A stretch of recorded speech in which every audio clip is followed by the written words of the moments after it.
Marcus Wellington walked through the airport with heavy steps. His expensive black suit was perfectly pressed, and his leather shoes made soft sounds on the marble floor.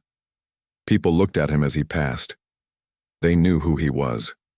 The newspapers called him one of the richest men in America. His company, Wellington Industries, was worth billions of dollars.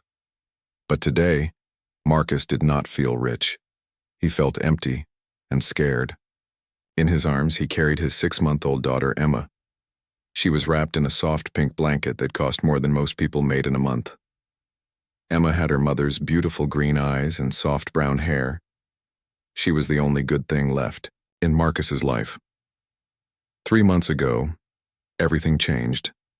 Marcus's wife, Sarah, died in a terrible car accident. One moment she was driving home from the grocery store, and the next moment she was gone forever. The doctors said she died right away and did not suffer. But Marcus suffered every day since then. Before Sarah died, Marcus worked 18 hours a day. He lived for his business meetings and million-dollar deals. Sarah took care of everything, at home. She fed Emma, changed her diapers, and sang to her at night. Marcus came home late and left early. He thought there would be time later to be a good father. Now there was no later. There was only Marcus and Emma, and Marcus had no idea what he was doing. The airport was busy and loud. People rushed everywhere with their bags and phones. Children ran around while their parents shouted at them to slow down. The smell of coffee and fast food filled the air. Bright lights hurt Marcus's tired eyes. He had not slept well in months. Emma started to make small crying sounds. Marcus looked down at her tiny face. Her mouth was open and her eyes were closed tight. He knew she was about to cry louder. "Please don't cry now," he whispered to her. "We have a long flight ahead of us." But Emma did not listen. She never listened to him. She cried when he fed her. She cried when he changed her. She cried when he tried to rock her to sleep. The only time she was quiet was when she slept, and she did not sleep much. Marcus found his gate and sat down in the waiting area. Other passengers looked at him and Emma. Some smiled when they saw the baby. Others looked worried when they heard her starting to cry. A woman sitting nearby moved to a different seat when Emma's crying got louder.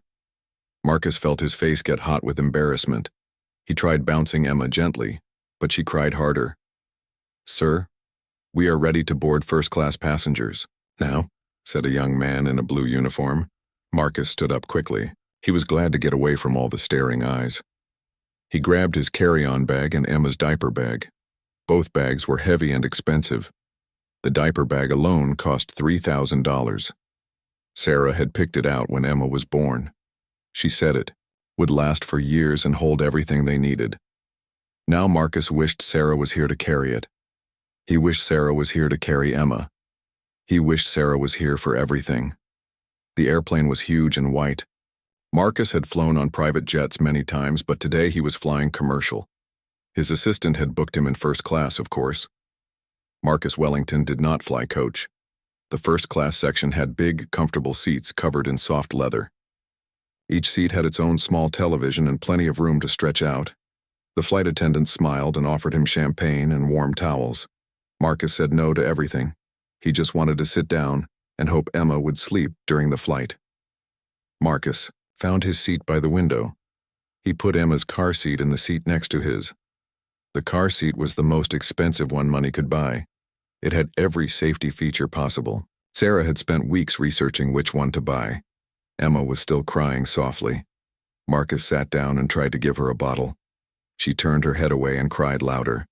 He tried giving her a pacifier. She spit it out and screamed. Other passengers were boarding now. Marcus saw them looking at Emma with worried faces. A man in a business suit shook his head and muttered something under his breath. An older woman asked the flight attendant if she could change seats. Marcus felt sweat on his forehead even though the airplane was cool. He had given presentations to hundreds of people. He had closed deals worth millions of dollars. He had never felt as nervous as he did right now. The flight attendants were preparing for takeoff. They demonstrated how to use the seat belts and oxygen masks. Emma screamed through the entire safety presentation. Her little face was red and covered with tears. "I'm sorry. Marcus said to the man sitting across the aisle. She's usually not this bad. That was a lie. Emma was always this bad. At least when she was with Marcus.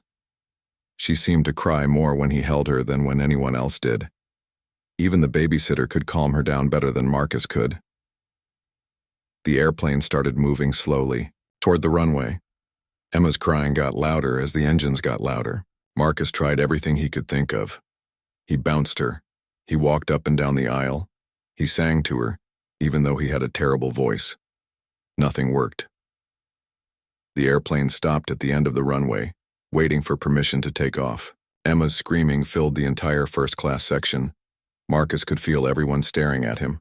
Some people looked angry, others looked sorry for him. He was not sure which was worse. "Sir, you need to sit down now," said a flight attendant. "We're about to take off." Marcus sat down and buckled his seatbelt. He held Emma against his chest and tried to keep her calm. But as the airplane raced down the runway and lifted into the air, Emma screamed louder than ever. The sound of her crying mixed with the roar of the engines. Marcus closed his eyes and wondered how he was going to survive the next 5 hours. He wondered how he was going to survive being a father at all. He thought about Sarah and how she would know exactly what to do. She always knew what to do. Without her, Marcus felt lost and helpless. He was a billionaire who could buy anything in the world, but he could not buy peace and quiet for his crying baby. The airplane climbed higher into the sky, carrying Marcus and Emma toward an uncertain future. Neither of them knew that help was about to come from the most unexpected place. Grace Johnson pushed the drink cart down the narrow aisle of the airplane. Her feet hurt in her black work shoes. She had been on her feet since 4 in the morning, working her shift at the diner before catching this flight. The smell of coffee and airplane food made her stomach growl. She had not eaten anything since her quick breakfast at 5 a.m. Grace was 45 years old, but she looked older. Her dark skin showed lines around her eyes from years of worry and hard work. Her black hair was pulled back in a tight bun under her flight attendant cap. She wore the same blue uniform as the other flight attendants, but hers was older and had been washed so many times that it was starting to fade. This was not Grace's regular job. She worked part-time for the airline to make extra money. Her real job was waiting tables at Mickey's Diner on the south side of town. She had worked there for 8 years, serving coffee and eggs to truck drivers and factory workers who left small tips. Grace also cleaned offices at night 3 times a week. She scrubbed toilets and emptied trash cans while other people slept in their warm beds. It was hard work, but Grace never complained. She had 3 children to feed and bills to pay. Her oldest child was Marcus Jr., 19 years old, and in his 2nd year of college. Grace was so proud of him. He was the first person in their family to go to college. But college was expensive, even with his scholarship. Grace worked extra hours to help pay for his books and food. Her middle child was Destiny, 16 years, old and the smartest girl Grace knew. Destiny wanted to be a doctor someday. She got straight A's in school and spent her free time studying. Grace knew Destiny would make it to college too if Grace could find the money. Her youngest was little Michael, only 8 years old. Michael was sick with leukemia. He had been fighting cancer for 2 years. The hospital bills were so high that Grace sometimes cried when she opened them. Even with insurance, there was always something more to pay. More tests, more medicine, more doctor visits. That was why Grace was working this flight. Every extra dollar helped.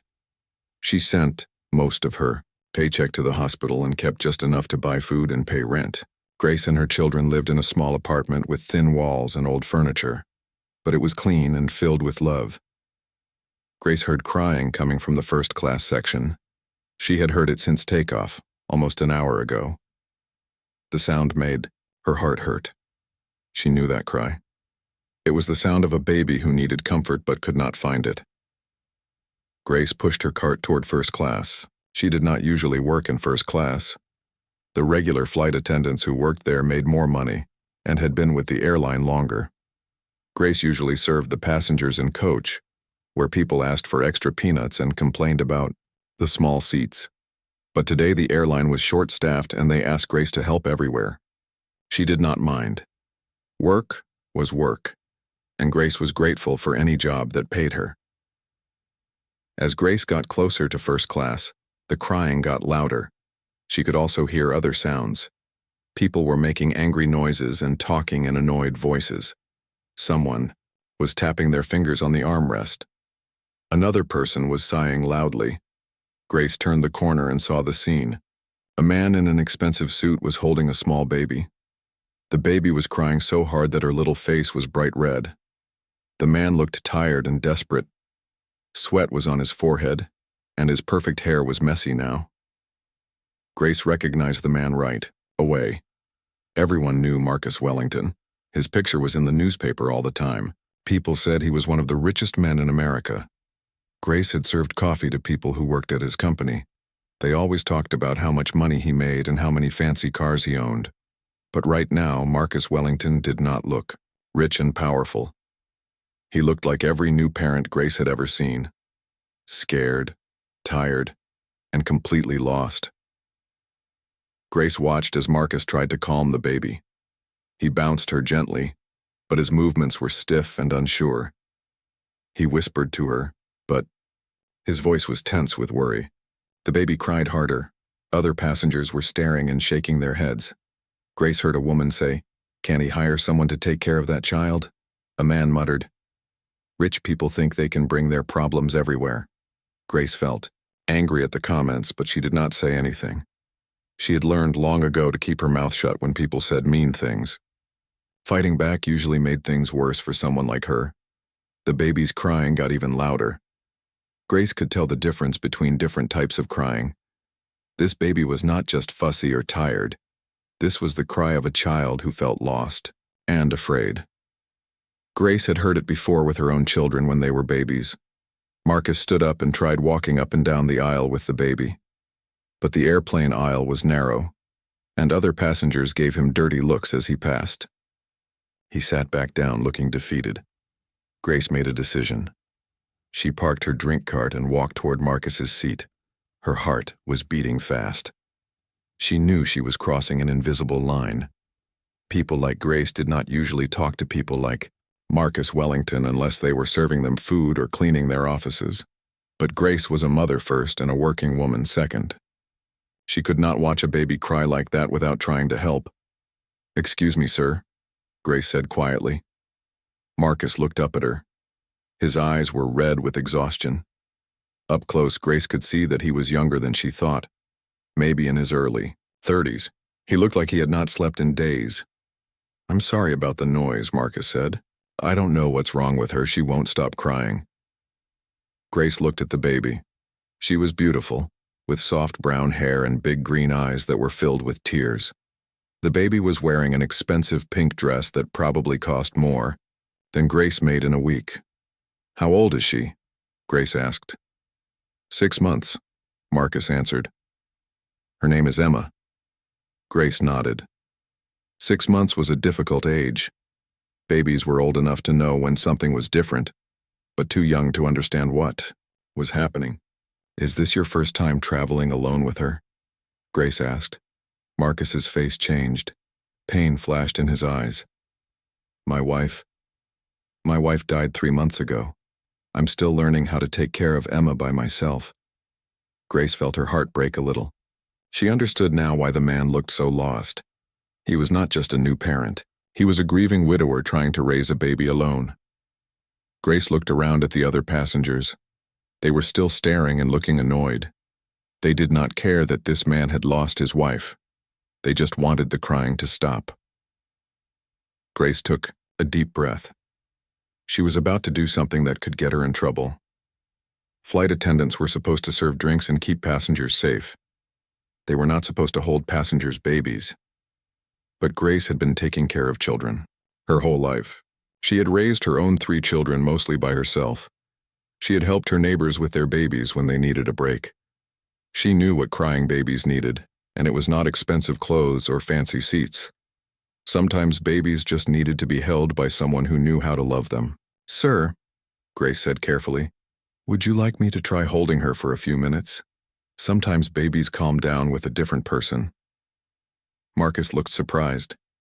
He stared at Grace for a long moment, as if he was trying to decide whether to trust her. Grace waited patiently. She knew that rich people were often suspicious of people like her. They thought poor people wanted something from them. And maybe Grace did want something. She wanted this baby to stop crying so everyone could have some peace. But mostly, Grace wanted to help, because that was who she was. She was a mother, and mothers helped other mothers, even when those mothers were fathers who did not know what they were doing. Marcus looked at the flight attendant who had offered to help. She was a black woman with kind eyes and gentle hands. Her name tag said, Grace. She was not young, and Marcus could see that she had worked hard all her life. There were lines on her face that came from years of smiling at difficult customers and staying strong when life was tough. For a moment, Marcus hesitated. Emma was his daughter, his responsibility. He was Marcus Wellington. He ran a company with thousands of employees. He made decisions worth millions of dollars every day. Surely he could handle one small baby. But Emma's crying was getting louder and Marcus felt completely helpless. Other passengers were getting more annoyed by the minute. A man in the seat behind him had started making loud sighing sounds. A woman across the aisle was staring at them with angry eyes. I don't know, Marcus said. She doesn't usually like strangers. Grace smiled softly. I understand. I have 3 children of my own. I raised them mostly by myself. So I learned a few things about crying babies. Something in Grace's voice made Marcus feel calmer. She did not sound like she was judging him or feeling sorry for him. She just sounded like someone who wanted to help. Emma let out another loud scream that made several passengers turn around and glare. Marcus felt his face get hot with embarrassment. He was used to people respecting him and treating him well because of his money and power. He was not used to feeling like everyone was angry at him. Okay, Marcus said finally. Maybe you could try, just for a few minutes. Grace nodded and carefully reached for Emma. There we go, sweet baby, she said in a soft voice. Come to Grace. As soon as Grace took Emma in her arms, something changed. Grace held the baby differently than Marcus did. Marcus held Emma like she was made of glass and might break if he moved wrong. Grace held her firmly but gently, like she knew exactly what she was doing. Grace positioned Emma against her shoulder and began to sway slowly from side to side. Her movements were smooth and natural. She had done this many times before. Shh, shh, little one, Grace whispered. I know you're scared. Flying is scary when you're so small. Marcus watched in amazement as Emma's crying started to get quieter. It did not stop right away, but it was not the angry screaming anymore. Now it sounded more like the crying of a baby who was sad but beginning to feel safer. Grace began to hum very softly. It was an old song that Marcus did not recognize, but it was beautiful and peaceful. The melody went up and down like a gentle wave. Grace's voice was not perfect, but it was warm and full of love. As Grace hummed and swayed, she also patted Emma's back in a steady rhythm. Pat, pat, pat. The sound was soft and comforting, like a heartbeat. Emma's crying got even quieter. She was still upset, but Marcus could tell she was listening to Grace's humming. Her little body was starting to relax against Grace's shoulder. Where did you learn to do that? Marcus asked in amazement. My grandmother taught me, Grace said quietly, still swaying with Emma. She raised 12 children back in Mississippi. She always said that babies cry because they miss being inside their mama's belly, where everything was warm and safe and they could hear her heartbeat all the time. Grace adjusted Emma's position slightly and continued humming. So you have to make them feel like they're back in that safe place. You hold them close so they can hear your heartbeat. You move gently like they're floating. And you make soft sounds like the sounds they used to hear. Marcus had never heard anything like this before. When Emma was born, he and Sarah had hired the best baby nurse money could buy. The nurse knew all about feeding schedules and sleep training and developmental milestones. But she had never told them anything about babies missing their mother's belly or needing to hear heartbeats. Emma's crying was now just small whimpering sounds. Her tiny fingers had grabbed onto Grace's uniform and she was holding on tight. Her little head was resting against Grace's shoulder, and her eyes were starting to close. She's getting sleepy, Grace said softly. Poor little thing is probably exhausted from all that crying. Marcus felt amazed and grateful and a little bit jealous all at the same time. Grace had been holding Emma for less than 10 minutes, and already the baby was calmer than she had been with Marcus in weeks. "How do you know all this?" Marcus asked. Grace smiled. "When you're a single mother with 3 children and no money for babysitters or help, you learn fast. My oldest son, Marcus Jr., used to cry for hours when he was a baby. I thought I was doing something wrong."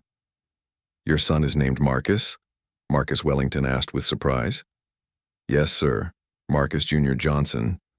He's 19 now and in college." Grace's voice was full of pride. "He's studying engineering.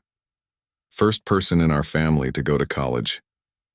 "That's wonderful," Marcus said, and he meant it. He thought about his own parents who had worked hard to send him to the best schools.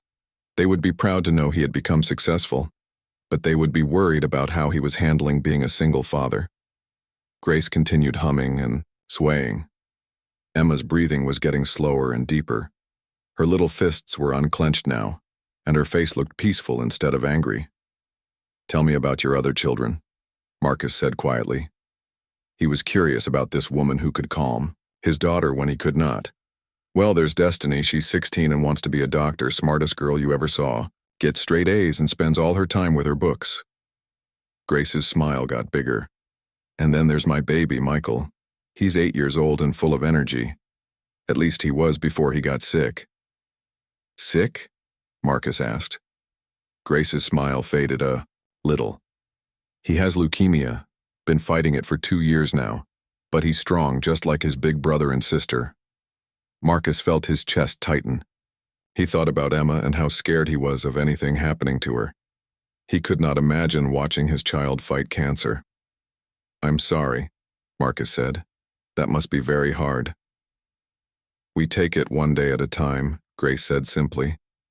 "The doctors say he's responding well to treatment and we have faith. We have." Grace began humming again, and Emma's eyes closed completely. Her breathing was deep and regular now. She was finally asleep. The airplane cabin was quiet except for the steady sound of the engines.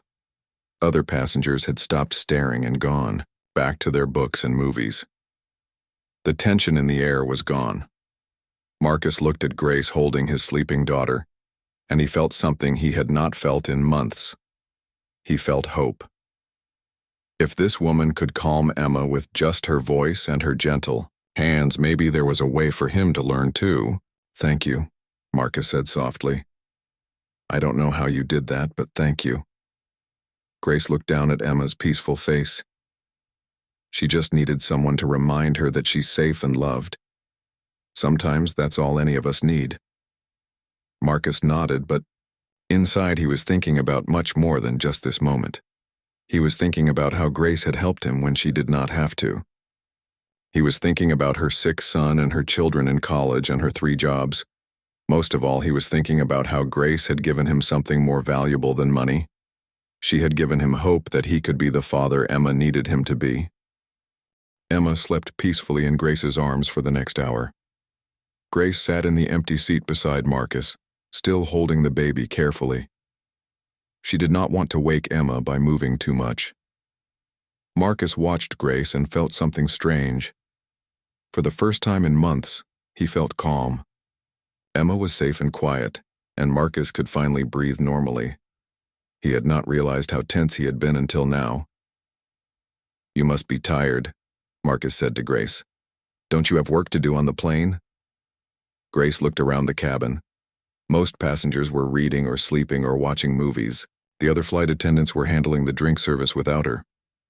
"They can manage without me for a while," Grace said softly. "This little one needs someone to hold her. If I put her down now, she might wake up and start crying again." Marcus was amazed by Grace's kindness. She was working, which meant she was getting paid to serve drinks and food, not to hold crying babies. But she was willing to sit here for hours if that was what Emma needed. "Can I ask you something?" Marcus said. "Of course. Why did you offer to help?" Most people were just annoyed by the crying. Grace thought for a moment before answering. "I guess because I know what it's like to be alone with a crying baby and feel like you don't know what to do." When my oldest son was born, his father left us. I was 18 years old and scared out of my mind. Grace looked down at Emma and smiled. Marcus Jr. cried all the time those first few months. I thought I was the worst mother in the world. I used to cry right along with him. What changed? Marcus asked. My grandmother came to stay with us for a while. She taught me that babies don't cry to make you feel bad. They cry because they need something, and it's your job to figure out what that is. Sometimes they're hungry or wet or tired, but sometimes they just need to know that someone loves them. Grace adjusted Emma slightly, but kept her voice quiet. Your little girl has been through a lot of changes. She lost her mama, and now she's confused and scared. She can feel that you're sad and worried, even though she's too young to understand why. Marcus felt tears start to form in his eyes. He had tried so hard to be strong for Emma, but maybe he had not been as good at hiding his grief as he thought. I don't know how to do this without my wife, Marcus admitted. Sarah was so good with Emma. She knew exactly what to do all the time. I was always working, and I thought there would be time later to learn how to be a good father. There's still time, Grace said gently. Emma needs you now more than ever. She just needs to learn to trust that you'll take care of her. Marcus looked at his sleeping daughter. Her tiny face was peaceful now, and she looked so much like Sarah that it made his heart ache. Tell me more about your children, Marcus said. He wanted to learn from Grace, but he also wanted to know more about her life. Grace's face lit up. Well, Marcus Jr. is my pride and joy. He's so smart and works so hard. He has 2 jobs while he's in school to help pay for his expenses. I try to send him money when I can, but it's not much. What's he studying? Marcus asked. Mechanical engineering.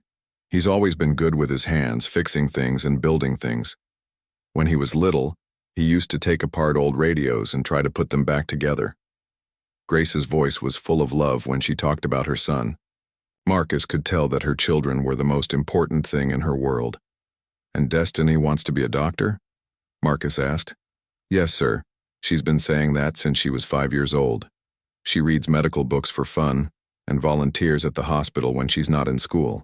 The doctors there say she has real talent. Grace's smile faded a little. But medical school is expensive. I'm trying to save money for her college, but with Michael's medical bills. Grace trailed off and looked sad for the first time since Marcus had met her. Tell me about Michael, Marcus said softly. Grace's whole face changed when she talked about her youngest child. Marcus could see the worry and fear she carried, but also the fierce love of a mother who would do anything for her child. Michael is my baby.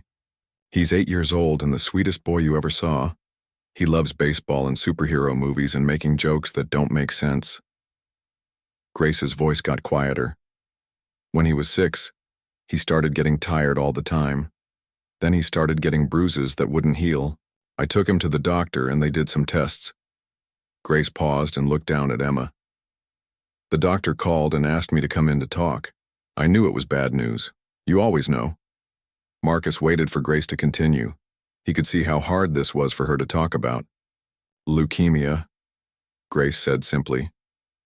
Childhood leukemia. The doctor used a lot of big words I didn't understand, but the important thing was that it was treatable. Michael would need chemotherapy and lots of hospital stays, but most kids with his type of cancer get better. That's good news, right? Marcus said. Yes, it is. And Michael has been so brave. He never complains, even when he feels sick from the medicine. He just keeps smiling and telling jokes. Grace's voice got strong again. The doctors say he's responding well.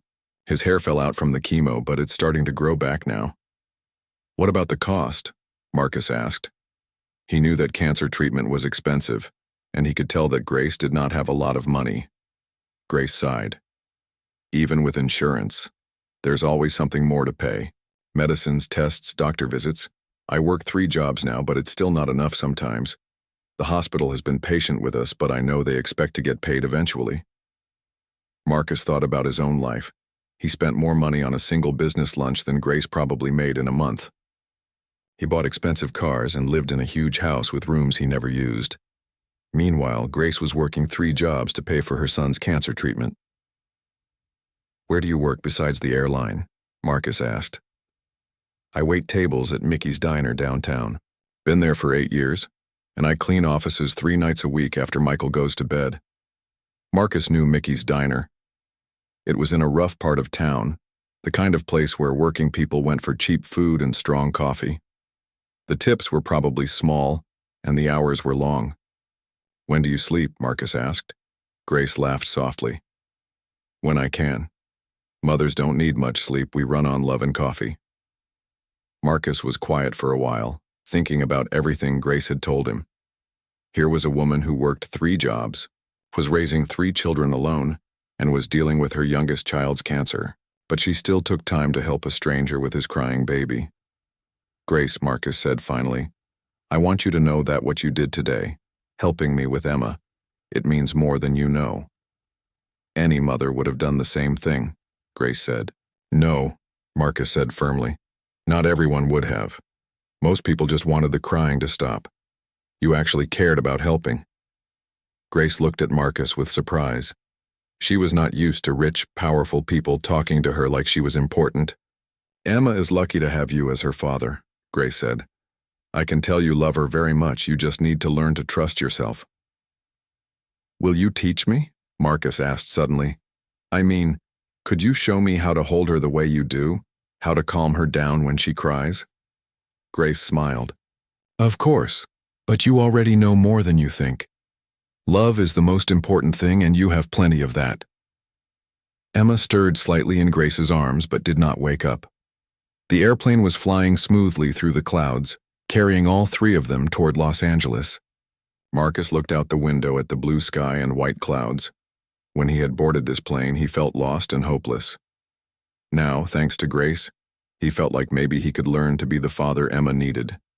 He also felt something else, something he had not expected.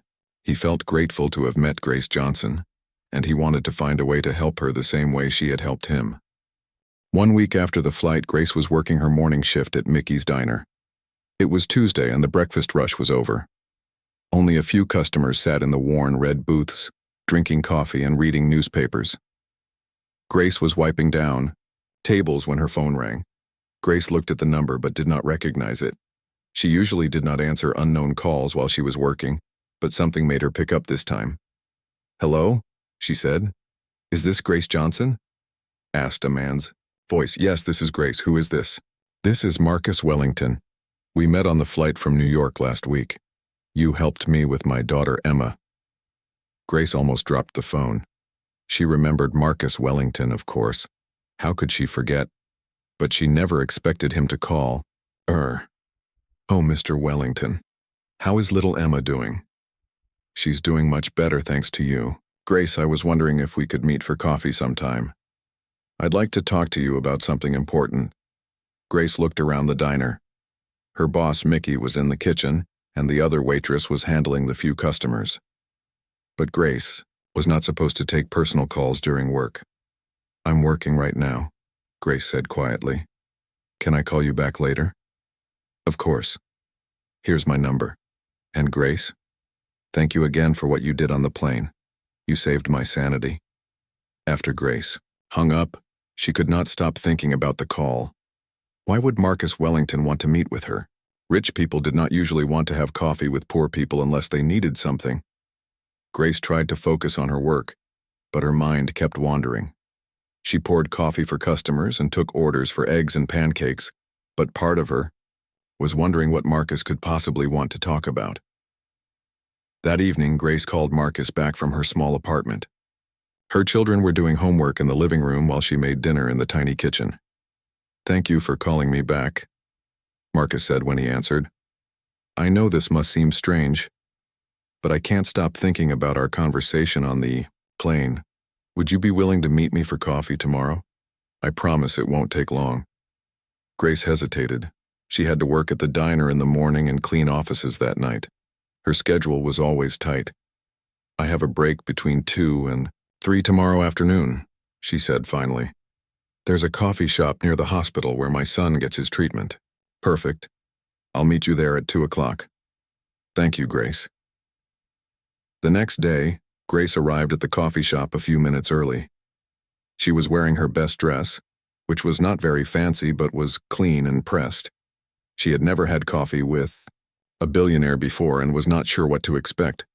Marcus was already there, sitting at a small table near the window. He looked different than he had on the plane. He was still wearing an expensive suit, but he seemed more relaxed. Emma was with him, sleeping peacefully in her car seat. "Grace." Marcus stood up when he saw her. "Thank you so much for coming." "Hi, Mr. Wellington. How are you doing?" "Please call me Marcus, and I'm doing much better since our flight. Emma has been sleeping through the night, and I've been practicing those techniques you showed me." Grace smiled as she sat down. "That's wonderful. I'm so glad she's doing better." Marcus had already ordered coffee for both of them. Grace was not used to people buying things for her, but she did not want to be rude. "Grace," Marcus said after they had talked about Emma for a few minutes, "I asked you here because I want to do something for you. You helped me when I was desperate, and I want to help you." Grace felt nervous. "That's very kind, but you don't need to do anything for me. I was just doing what any mother would do." "No, you weren't," Marcus said firmly. "Most people would have ignored a crying baby, especially if it belonged to someone they didn't know. You went out of your way to help a stranger." Marcus reached into his jacket and pulled out a piece of paper. "I did some research after our flight. I found out about your son Michael's medical bills and your other son's college expenses." Grace felt her face get hot. She was embarrassed that this rich man knew about her money problems. "Mr. Wellington, Marcus, I don't know what you heard, but we're managing fine. We don't need charity." "This isn't charity," Marcus said quietly. "This is one parent helping another parent. Grace, I want to pay for Michael's complete medical treatment. All of it. Every doctor visit, every medicine, every test. I want him to get the best care possible without you worrying about the cost." Grace stared at Marcus in shock. She could not believe what she was hearing.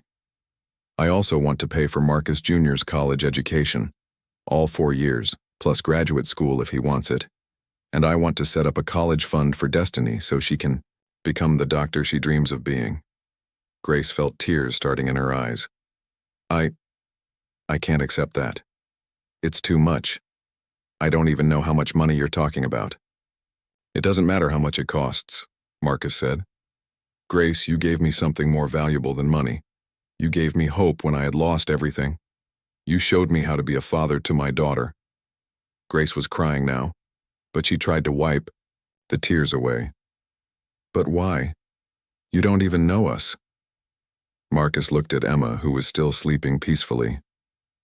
"When my wife died, I thought my world was over. I had all the money in the world, but I couldn't buy back my wife or buy the knowledge of how to raise my daughter. I felt completely helpless." Marcus looked back at Grace. "Then I met you. You didn't have much money, but you had something I needed. You had wisdom and kindness and the ability to help. You reminded me that the most important things in life can't be bought." Grace was shaking her head. "This is too generous. I can't accept so much money from someone I barely know. Grace, let me tell you something about my childhood. I grew up poor just like your children. My mother worked 3 jobs just like you do. She cleaned offices at night and served food during the day and took in laundry on weekends." Marcus's voice got softer. "My mother never lived to see me become successful.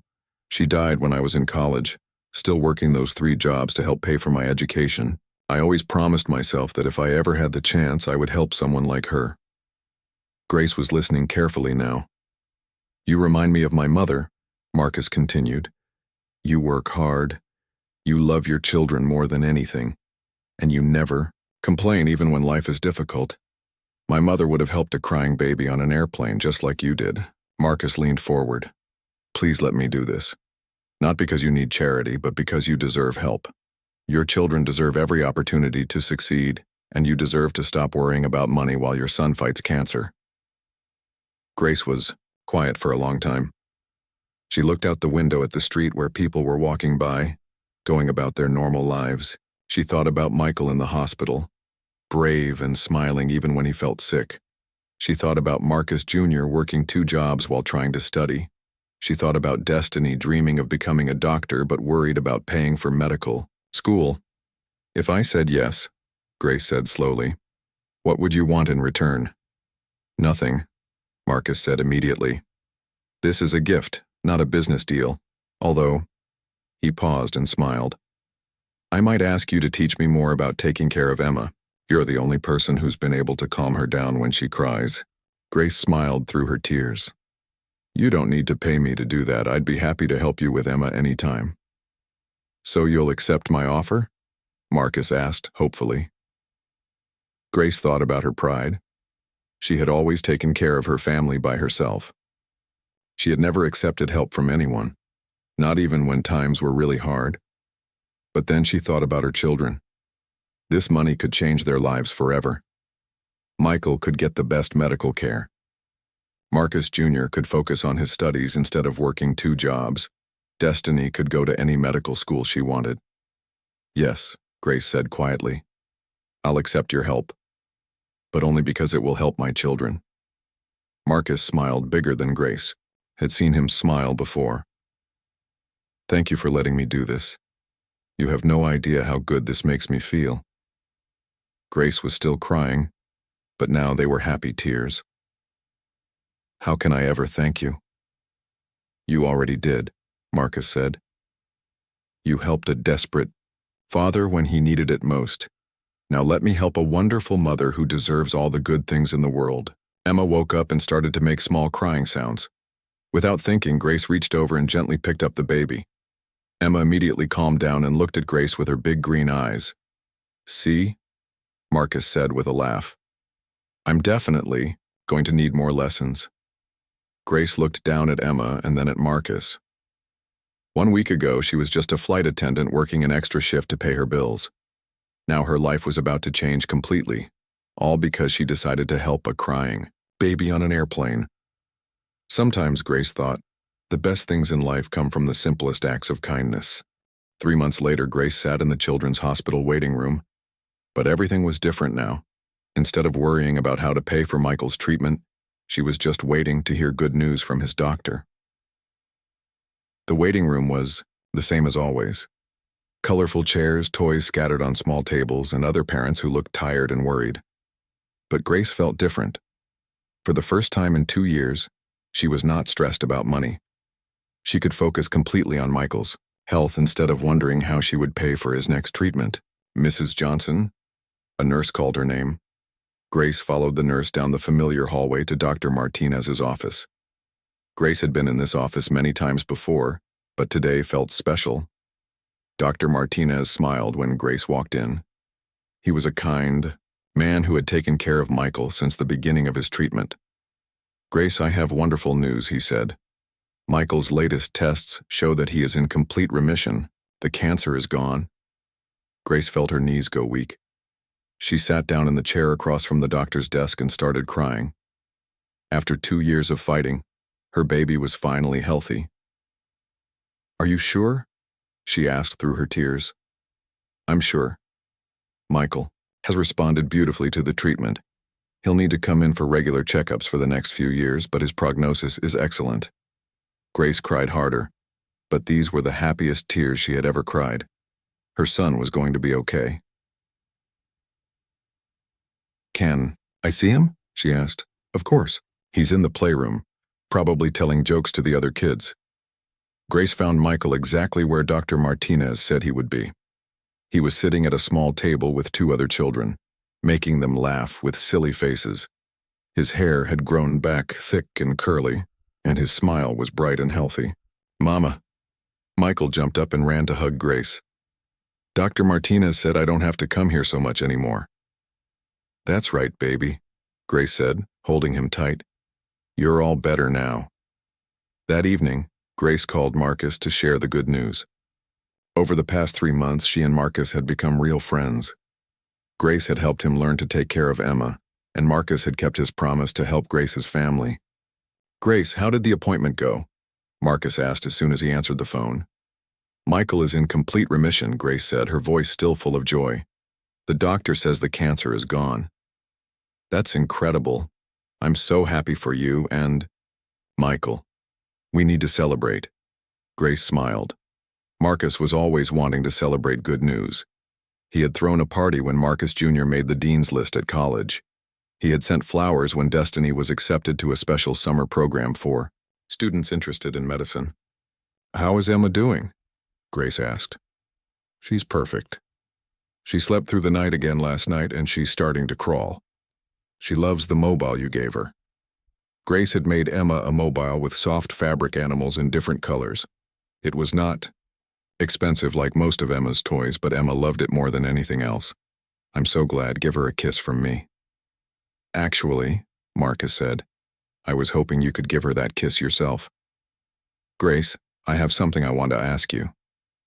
Grace waited for Marcus to continue. "You know how much Emma loves you, and you know how much you've helped me become a better father. I was wondering, would you consider working for me full-time as Emma's nanny?" Grace was surprised. She had been helping Marcus with Emma whenever he needed her, but she had never thought about it as a real job. "I know you love your work at the diner," Marcus continued, "but I could pay you more than all three of your jobs combined. You could quit cleaning offices and working for the airline. You could focus on just one job, taking care of Emma." Grace thought about the offer. She did love Emma like she was her own grandchild, and Marcus was right that the money would be much better than her other jobs. "I don't know," Grace said. "I've worked at Mickey's Diner for 8 years. Those people are like family to me." "I understand. Take your time to think about it. There's no rush." But Marcus was wrong. Grace did not need time to think. She already knew her answer. "Yes," she said. "I would love to take care of Emma full-time." "Really? Are you sure?" "I'm sure. Emma is a special little girl, and you're a good man, Marcus. It would be an honor to help raise her." Marcus sounded relieved and happy. "Thank you, Grace. Emma is so lucky to have you in her life. We both are." 2 weeks later, Grace started her new job. Marcus had set up a beautiful nursery in his big house, with everything Emma could possibly need. But Emma's favorite thing was still the simple mobile Grace had made for her. Grace's children were amazed by the change in their lives. Marcus Jr. was able to quit his 2 part-time jobs and focus completely on his engineering studies. His grades improved, and he was happier than Grace had seen him in years. "Mom, I can actually go to study groups now instead of rushing off to work," he told Grace. "I'm learning so much more." Destiny was accepted into an advanced science program that would help prepare her for medical school. The program was expensive, but now Grace did not have to worry about the cost.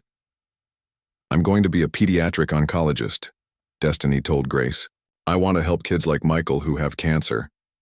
Grace was so proud of her daughter's big heart and ambitious dreams. Michael was the happiest of all.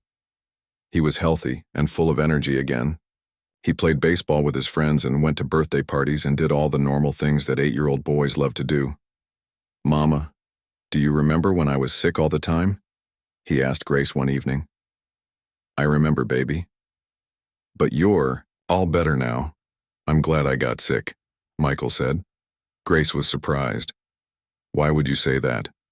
"Because if I didn't get sick, you wouldn't have met Mr. Marcus and Miss Emma. And now we're like one big family." Grace hugged her son and realized he was right. Sometimes difficult things happen for reasons we cannot understand at the time. Michael's illness had been scary and expensive, but it had also led Grace to work extra jobs, which led her to meet Marcus and Emma. Grace thought about how much her life had changed in just a few months. She had gone from working 3 jobs and worrying about money every day to having one job she loved and no financial stress at all. But the best part was not the money. The best part was watching Emma grow and learn. The baby who had cried nonstop on the airplane was now a happy, curious little girl who loved to laugh and play. Emma said her first word on a Tuesday morning while Grace was feeding her breakfast. "Gace," Emma said clearly, trying to say Grace's name. Grace started crying happy tears again. She called Marcus at work immediately. "She said my name." "Well, she tried to say my name. She said Gace." Marcus laughed. "That's perfect. She loves you so much, Grace. We both do." Grace looked at Emma, who was smiling and clapping her hands. This little girl had changed everything. A crying baby on an airplane had led to the biggest blessings Grace had ever received. Grace's mother used to say that when you help others, good things come back to you. Grace had helped Marcus when he was desperate, and now her whole family's life was better because of it. But Grace knew the truth. Marcus thought he was helping her, but really, Emma and Marcus had helped Grace just as much. They had given her a job she loved, a chance to watch a beautiful child grow up, and a friend who treated her like family. Grace had learned that kindness works both ways. When you give love, you get love back. When you help someone, they want to help you too. And sometimes the best families are not the ones you are born into, but the ones you choose to love.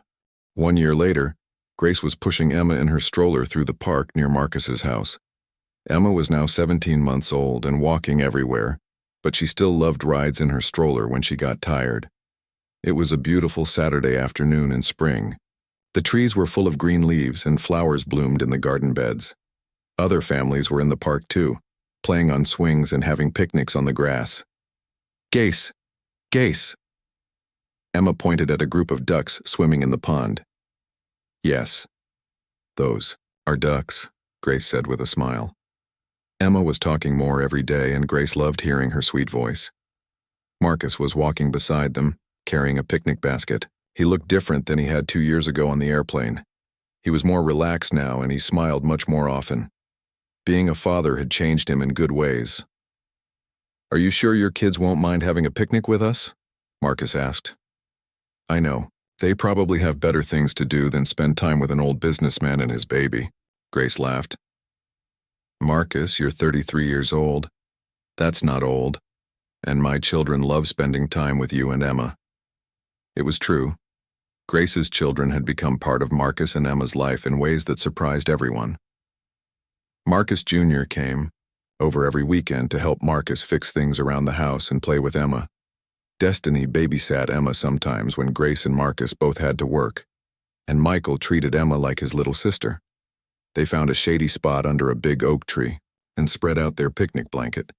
Grace had made fried chicken and potato salad, while Marcus had brought fancy cheese and fruit from an expensive store. Emma had her own special food in small containers. "Mama Grace, can I give Emma her crackers?" asked Michael, who had arrived. At the park with Marcus Jr. and Destiny, Grace smiled at the name Michael had given her. When Michael started calling her Mama Grace, the other children did too. It made Grace feel special, like she was everyone's mother. "Of course, baby. But break them into small pieces first." Grace watched Michael carefully give Emma tiny pieces of crackers. He was so gentle and patient with her. Michael was 10 now, and his hair was thick and healthy. Looking at him, no one would ever guess that he had been sick with cancer. Marcus Jr. was sitting on the blanket, helping Marcus set up Emma's portable high chair. At 21, Marcus Jr. was tall and strong, with Grace's kind eyes and serious attitude. He was in his 3rd year of college now, studying mechanical engineering and getting excellent grades. "Mom, guess what happened at school this week?" Marcus Jr. said to Grace. "What happened?" "My professor asked me to help with a special research project. It's about designing better medical equipment for children's hospitals." Grace felt proud tears in her eyes. "That's wonderful. I'm so proud of you." Marcus looked up from the high chair. "That's amazing, Marcus Jr. You should be very proud of yourself." Marcus Jr. smiled. He and Marcus Wellington had become close over the past year. Marcus was like the father Marcus Jr. had never had, and Marcus Jr. was like the son Marcus had always wanted. Destiny was sitting cross-legged on the blanket, making funny faces at Emma to make her laugh. Destiny was 18 now and had just graduated from high school as valedictorian. She had been accepted to 3 different colleges with full scholarships. "I got my schedule for freshman year," Destiny told everyone. "I'm taking biology, chemistry, physics, and calculus, plus English and history." "That's a heavy load," Marcus said. "Are you sure you can handle all those science classes at once?" Destiny grinned. "I've been preparing for this my whole life. I can't wait to start learning about medicine." Grace watched her daughter's excited face and felt so grateful. Destiny would be able to follow her dreams because Marcus had made it possible. She would become the doctor she had always wanted to be. Emma started fussing in her high chair, reaching for Michael. "She wants to play," Michael said. "Can I take her out of the chair?"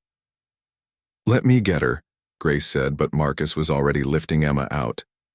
"Come here, princess," Marcus said to Emma. "Do you want to play with Michael?" Emma clapped her hands and reached for Michael. Marcus gently put her down on the blanket next to Michael, who immediately started playing peekaboo with her. Grace watched Marcus with Emma and felt amazed at how much he had changed. The man who could not calm a crying baby on an airplane was now confident and natural with his daughter. He knew exactly what Emma needed and when she needed it. "You've become such a good father," Grace told Marcus quietly. "I had a good teacher," Marcus said, smiling at Grace. They ate their picnic lunch while Emma played with her big brothers and sister, as she called Grace's children. Emma loved having so many people to play with and give her attention. After lunch, Marcus Jr. and Michael took Emma to the playground while Destiny and the adults cleaned up the picnic. "Grace," Marcus said while they were packing the leftover food, "I want to ask you something." "What is it?" Marcus looked nervous, which was unusual for him. "I've been thinking about this for a while now. Emma loves you so much, and she loves Marcus Jr. and Destiny and Michael too. You're all the family she has, really." Grace waited for Marcus to continue.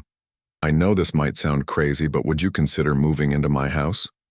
There's plenty of room, and it would be easier for taking care of Emma. Plus, your children could have their own rooms and not have to worry about rent or utilities." Grace was surprised by the offer. She and her children lived in a small apartment that was comfortable, but not fancy. Marcus's house was huge, with a swimming pool and a big backyard. "Marcus, that's very generous, but I don't know. We've always lived on our own. I understand if you want to keep your independence, but think about it this way, we're already like a family. Emma calls you Mama Grace, and she thinks of your children as her brothers and sister. It would just make it official." Destiny looked up from folding the picnic blanket. "Mom, that sounds amazing. I could have my own room to study in, and Michael could play in that big backyard. And I could help Marcus with projects around the house," added Marcus Jr., who had come back from the playground carrying a sleepy Emma. Grace looked at all the faces around her. Marcus looked hopeful but not pushy. Her children looked excited about the idea. Emma was falling asleep in Marcus Jr.'s arms, looking peaceful and happy. "What do you think, Emma?" Grace asked the sleepy baby.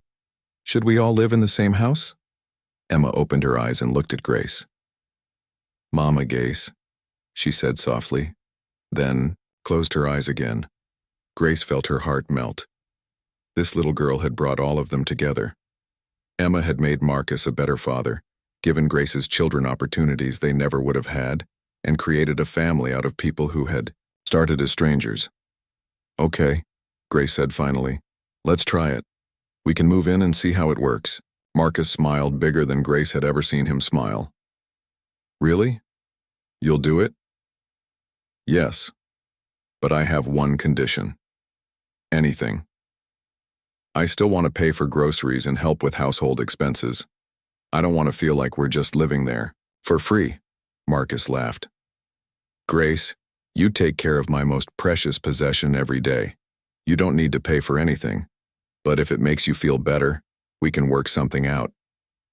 Michael came running back from the playground. "Mom, did you say we're going to live with Marcus and Emma?" "Yes, baby. How do you feel about that?" Michael jumped up and down with excitement. "Yes, Emma can be my real little sister now." Grace looked around at her new family. Marcus, who had become like a son to her. Emma, who felt like her granddaughter. Her own 3 children who were happier and more successful than ever before.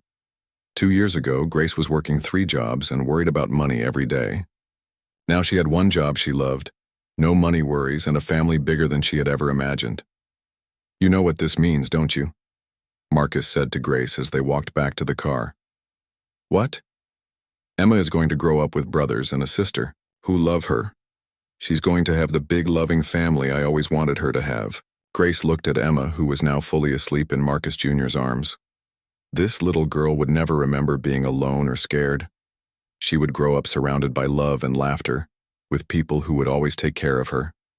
"She's lucky to have all of us," Grace said. "No," Marcus said firmly. "We're lucky to have each other." Grace knew he was right. Sometimes the best families are not the ones you start with, but the ones you build with love, kindness, and a crying baby on an airplane. 2 years later, Grace stood at the podium in a beautiful hotel ballroom, looking out at hundreds of people in fancy clothes. She was wearing a blue dress that Marcus had helped her pick out, and her hair was styled in a way that made her look elegant and confident. But Grace was nervous. She had never spoken to so many important people before. In the audience, she could see business leaders, politicians, and celebrities. All of them were here for the first annual Grace Johnson Foundation dinner. 2.5 years ago, Grace began, her voice shaking slightly. I was working 3 jobs and worried about paying my bills.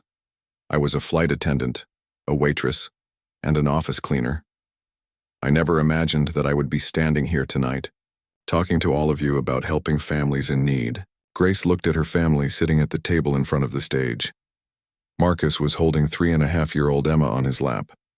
Emma was wearing a pretty pink dress and kept waving at Grace. Marcus Jr., now 23, and graduated from college, sat next to his girlfriend Sarah. Destiny, 20, was home from medical school for the event. Michael, 12 years old and completely healthy, was trying not to fidget in his suit. It all started with a crying baby on an airplane, Grace continued, feeling more confident now. A desperate father needed help, and I did what any mother would do. I helped him calm his baby. I never expected that simple act of kindness to change all of our lives forever. Grace told the audience about meeting Marcus and Emma, about Michael's cancer treatment, about her children's education, and about the foundation that Marcus had created in her honor. The Grace Johnson Foundation helped single mothers with medical bills, education costs, and emergency expenses. In just 2 years, they had helped over 500 families across the country. We believe that every child deserves the chance to succeed no matter how much money their family has, Grace said. We believe that mothers who work hard and love their children should not have to choose between paying for medicine and paying for school. The audience was listening carefully now. Grace could see people wiping their eyes and nodding their heads. Today, Marcus Jr. is a mechanical engineer who designs medical equipment for children's hospitals. His inventions help kids like his little brother Michael get better treatment. Destiny is in her 2nd year of medical school, studying to become a pediatric oncologist. She wants to help children who have cancer, just like Michael did. Grace paused and looked at Michael, who smiled and gave her a thumbs up. Michael is 12 years old now, and he has been cancer-free for 3 years. He plays baseball, makes jokes that still don't make sense, and dreams of becoming a teacher. But most importantly, he is alive and healthy and happy. The audience started clapping, and Grace felt tears in her eyes.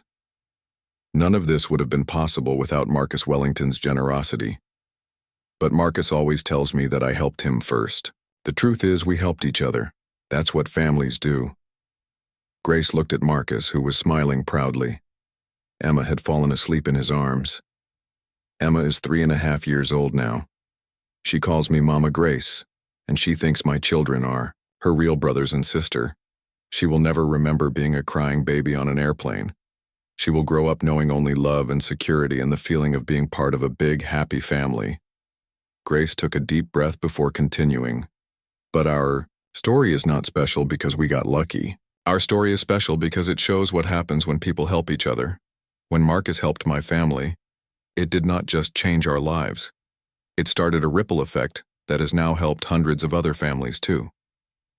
Grace gestured toward the audience. Every person who donates to the Grace Johnson Foundation tonight will start their own ripple effect. Every family we help will have children who grow up to help other people. Every mother who doesn't have to worry about paying for her child's medicine will have more time and energy to love that child. The audience was completely quiet now, hanging on every word. I want to tell you about Maria Santos, a single mother in Chicago whose daughter needed heart surgery. The foundation paid for the operation, and now little Anna is healthy and strong. Maria started volunteering at the hospital, helping other families who are scared and confused. Grace smiled as she thought about Maria. I want to tell you about David Kim, whose son has autism. The foundation helped pay for special therapy, and now David has started a support group for other parents of children with special needs. Grace continued sharing stories of families the foundation had helped, and how those families had then gone on to help others. This is what happens when we choose kindness over indifference, when we choose to help instead of walking away, when we choose love over fear. Grace looked directly at Marcus. Marcus often says that I saved him that day on the airplane. But the truth is, Emma saved all of us. A crying baby brought us together and created a family that none of us expected. That same baby inspired us to help hundreds of other families. The audience started clapping again, and this time they did not stop. People stood up and applauded for several minutes while Grace tried not to cry. When the clapping finally stopped, Grace said, "I have learned that the most important things in life cannot be bought with money. Love, kindness, family, and hope are free. But sometimes money can remove the barriers that prevent people from accessing those things." Grace paused and looked around the room. Tonight, we are asking you to help us remove those barriers for more families. Help us prove that America is a place where a waitress's son can become an engineer, where a sick child can grow up to be healthy and strong, where a single mother can see her daughter become a doctor. Grace's voice got stronger as she reached the end of her speech. Help us prove that sometimes the most incredible things start with the simplest acts of kindness. Help us create more ripple effects. Help us build more families. The audience gave Grace a standing ovation that lasted 5 minutes. People were crying and smiling and reaching for their checkbooks. After the dinner, Grace was exhausted but happy. The foundation had raised over $2 million in one night, enough to help hundreds more families. "Mom, you were amazing up there," Destiny told Grace as they rode home in Marcus's car. "I was so proud of you," added Marcus Jr. "Did you see how many people were crying?" Michael asked excitedly. "You made all those rich people cry," Grace laughed. "They weren't crying because they were sad, baby. They were crying because they were inspired to help other people." Emma was awake now and sitting on Grace's lap. "Mama Grace, you were on the big stage," she said with excitement. "Yes, I was. Did you like watching me up there?" "Yes." "You looked pretty." Marcus smiled at Grace from the front seat. "You did look beautiful tonight, but more importantly, you sounded like a leader. You inspired a lot of people to help families in need." Grace looked out the car window at the city lights passing by. She thought about all the families they would be able to help with the money raised tonight. She thought about the children who would grow up with more opportunities because of people's generosity. But mostly, she thought about how much her life had changed since that day on the airplane. She had gone from being a struggling single mother to being the director of a foundation that helped other struggling single mothers. "Marcus," Grace said quietly, "do you ever think about what would have happened if we hadn't met that day?" Marcus was quiet for a moment. "I try not to think about it. Emma and I needed you more than we knew. I don't know what kind of father I would have become without your help. And I don't know how we would have managed Michael's treatment or the kids' education without your help." "It's funny how life works," Marcus said. "Emma's crying on that airplane seemed like a disaster at the time, but it led to the best thing that ever happened to all of us." Grace looked down at Emma, who had fallen back asleep in her arms. This little girl had no idea that she had changed so many lives just by being born and needing help. "You know what, I think?" Grace said softly. "What?" "I think Emma's mother sent me to help you that day. I think Sarah was watching over you and Emma, and she made sure you found someone who would love Emma as much as she would have." Marcus's eyes got watery. He still missed Sarah every day, but Grace's love for Emma had helped heal some of his sadness. "I think you're right," Marcus said. "Sarah would have loved you, Grace. She would have been so grateful that Emma has you in her life." Grace smiled and held Emma a little tighter. Sometimes she felt like she could sense Sarah's presence, especially when Emma was sleeping peacefully in her arms just like this. When they got home, Grace tucked Emma into bed and read her a bedtime story. The little girl who had cried nonstop on an airplane was now a happy, confident child who fell asleep every night knowing she was safe and loved. Grace kissed Emma's forehead and whispered, "Sweet dreams, baby girl. Thank you for bringing us all together." As Grace turned off the light and left Emma's room, she thought about tomorrow. There would be thank you letters to write to donors, new families to interview for help, and foundation business to handle. But first, there would be breakfast with her family. Marcus would make his famous pancakes while Grace packed lunches. The kids would argue about what to watch on TV while Emma laughed at everything they said.